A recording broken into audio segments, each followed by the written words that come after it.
Hai anak-anak, selamat pagi. Apa kabar? Semoga kita semua dalam keadaan sehat ya.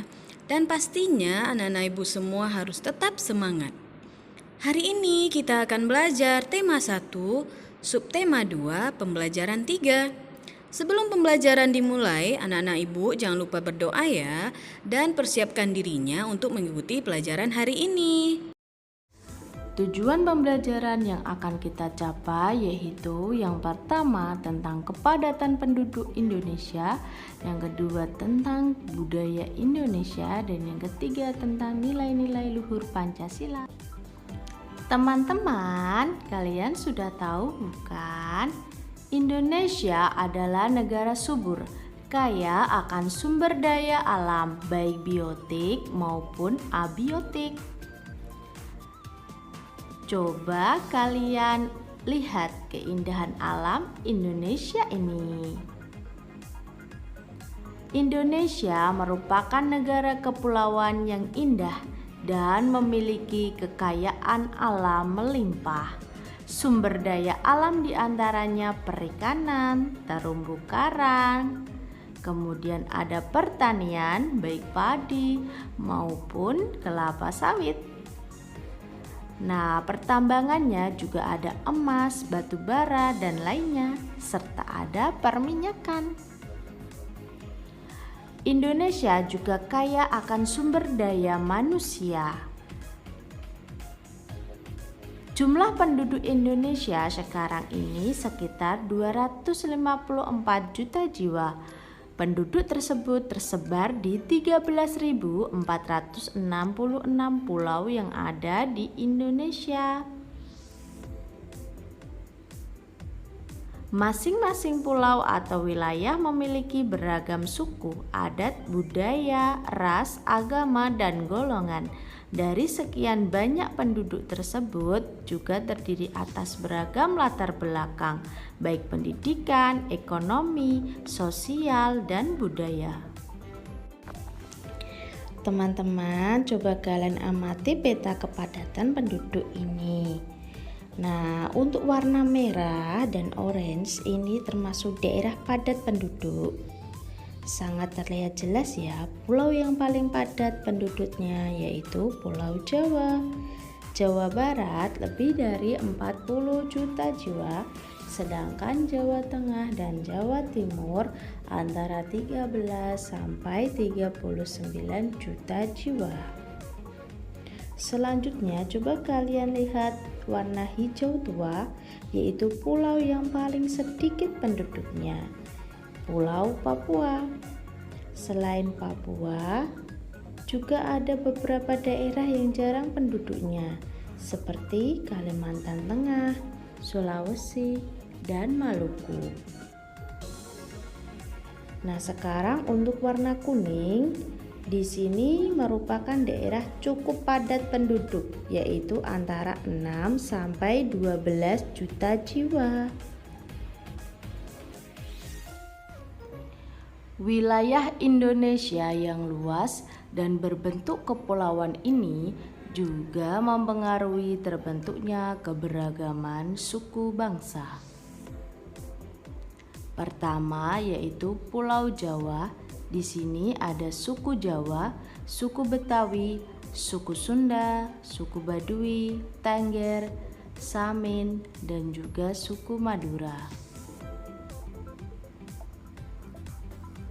Kedua yaitu Pulau Sumatera, ada suku Aceh, Alas, Gayo, Minangkabau, Sakai, Batak, Melayu, Kerinci, Enggano, Rambang, Singkil, Kubu, Talang Mamak, Rejang, dan Pubian.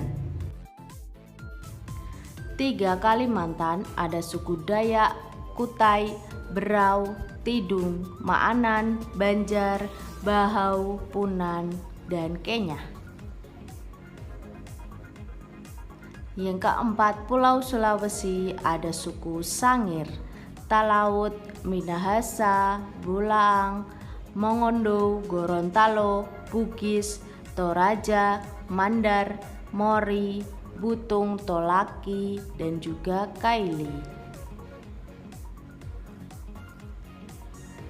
Di Papua ada suku Dani, suku Biak, suku Asmat, dan juga suku Sentani. Kemudian Pulau Bali dan Nusa Tenggara ada suku Bali, Sasak, Sumba, Donggo, Rote, Sewu, Flores, Dawan, dan Buna. Kepulauan Maluku ada suku Ambon, Bacan, Kei, dan Tanimbar.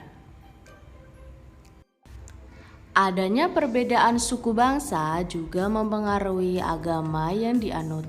Coba kalian amati gambar peta di bawah. Nah, ini merupakan peta persebaran agama yang ada di Indonesia. Secara umum, mayoritas penduduk Indonesia beragama Islam. Kebanyakan penduduk di Pulau Papua beragama Kristen, sedangkan Pulau Bali kebanyakan penduduknya beragama Hindu. Hampir di setiap daerah ada keberagaman agama. Nah, sehingga kita harus saling menghargai dan juga menghormati. Wah, beragam sekali ya penduduk Indonesia. Untuk mengetahui keberagaman kondisi penduduk Indonesia, bisa kamu mulai dengan mengamati lingkungan tempat tinggalmu. Kamu dapat mengetahuinya dengan melakukan wawancara dengan orang tua, perangkat RT atau RW, kepala desa, ataupun tokoh masyarakat. Sebelum memulai wawancara, lakukan dulu persiapan. Yang pertama, tentukan tempat dan waktu wawancara. Yang kedua, tentukan korespondennya. 3. Tentukan tugas masing-masing anggota. 4. Siapkan peralatan. Dan 5. Susunlah pertanyaan-pertanyaan dengan baik. Nah, berikut ini contoh pembuatan laporan hasil wawancaranya.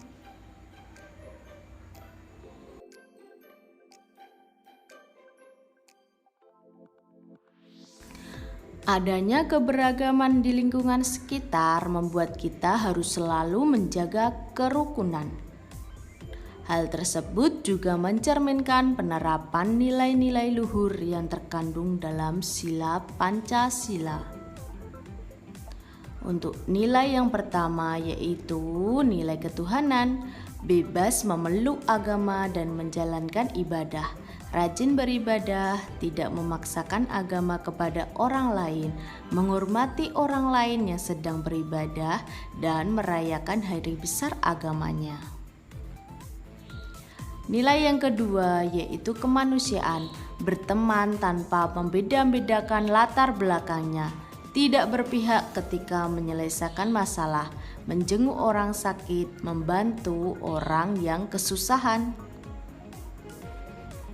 Nilai yang ketiga yaitu persatuan, gotong royong, kerja kelompok, mempelajari kebudayaan dari daerah lain, mencintai kebudayaan asli daerahnya sendiri, mencintai produk-produk buatan dalam negeri.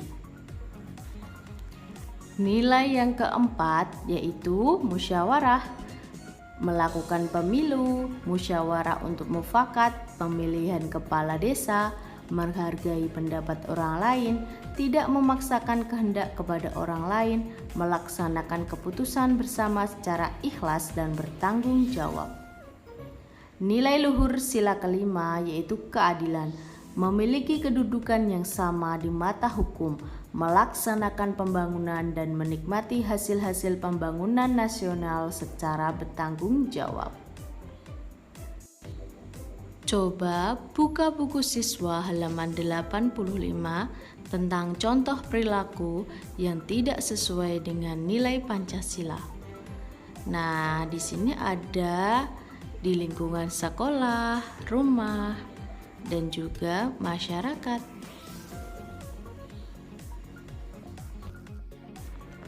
Demikianlah materi kita kali ini. Semoga dapat bermanfaat. Tetap semangat, jaga kesehatan, dan sampai jumpa.